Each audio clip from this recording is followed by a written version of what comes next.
નમસ્તે મિત્રો, શ્રી શિવાય નમસ્તુભ્યં.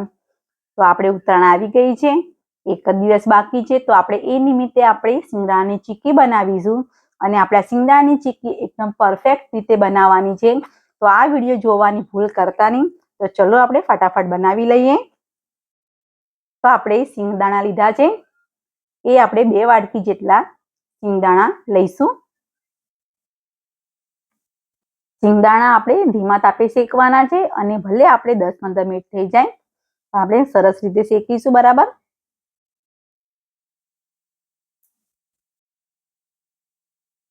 તો તમે જોઈ પણ શકો છો આપણા શિંગદાણા સરસ રીતે શેકાય છે ધીમા તાપે. તો આવી રીતે એને હલાવતા રહીશું. બરાબર. અને સરસ રીતે શેકીશું આપણે. તો તમે જોઈ શકો છો એકદમ હાથ લગાવતા જ એકદમ શિંગદાણા છોલાઈ જાય છે. તો આપણે એને કાઢી લઈશું અને આપણે વાટકીના મદદથી આપણે એને બધા ફોલી નાખવાના છે. તમે જોઈ શકો છો શિંગદાણા બધા ફુલ્લા કરી નાખેલા છે આપણે. અને કઢાઈમાં આપણે 1 ચમચી જેટલું ઘી લઈ લઈશું.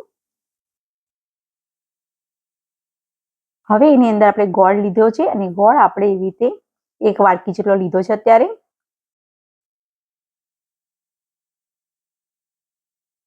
હજુ આપણે 1 વાટકી હજુ લઈશું. તમને મીઠાશ ભાવે એ પ્રમાણે તમે ઉમેરી શકો છો. અને પાછું એ અડધી વાટકી જેટલો લીધો છે. ટોટલ આપણે અડધી વાટકી જેટલો ગોળ લીધેલો છે. અને તમને મીઠાશ ઓછી ભાવે તો તમે 2 વાટકી પણ લઈ શકો છો. અને થોડું પાણી આપણે અંદર ઉમેરી લઈશું જેથી ગોળના ગાંગડા છે તો આપણે ફટાફટ ઓગળી જશે. તો કમ્પ્લીટ રીતે આપણે એને બરાબર ઓગળવા દઈશું. ત્યાં સુધી રહેવા દઈશું આપણે કમ્પ્લીટ રીતે. તમે જોઈ શકો છો કે સરસ રીતે આપણો ગોળ બધો એક રસ જેવો થઈ ગયો છે. તો આપણે એને બરાબર પાછું હલાવતા રહીશું જરી. તો આપણે પા ચેક કરી લઈશું હજુ.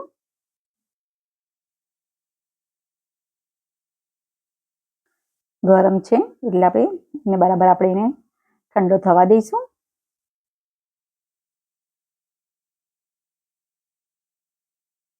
તમે જોઈ પણ શકો છો એકદમ સરસ રીતે કડક થઈ ગયું છે.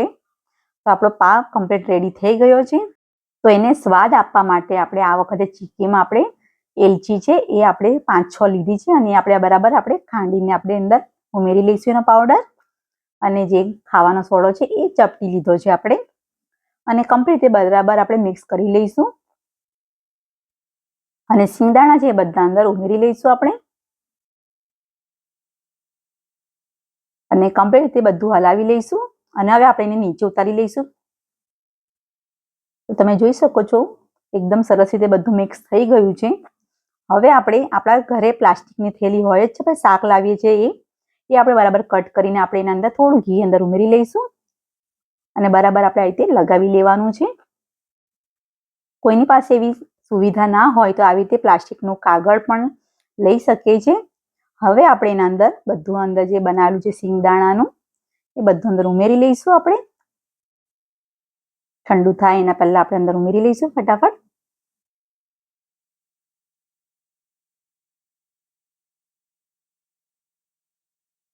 તો બધું અંદર આપણે કમ્પ્લીટ રીતે ઉમેરી લેવાનું છે.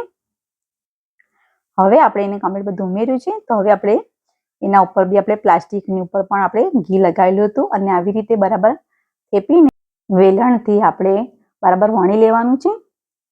તમારે જે પ્રમાણે તમને પાતળી ગમે તો પાતળી કરવો, કાં તો તમે એને જાડી થીક પણ આપણે રાખી શકીએ છીએ. તો તમને જે હિસાબે તમને ગમે એ પ્રમાણે તમે એને સેટ કરી શકો છો. તેવી રીતે હું બરાબર એને કમ્પ્લીટ રીતે જરીક થીક કરતી છું. વધારે એકદમ જાડી બી નથી રાખતી અને બહુ પાતળી બી નથી કરતી. તો કમ્પ્લીટ રીતે આપણે વણી લીધી છે બરાબર.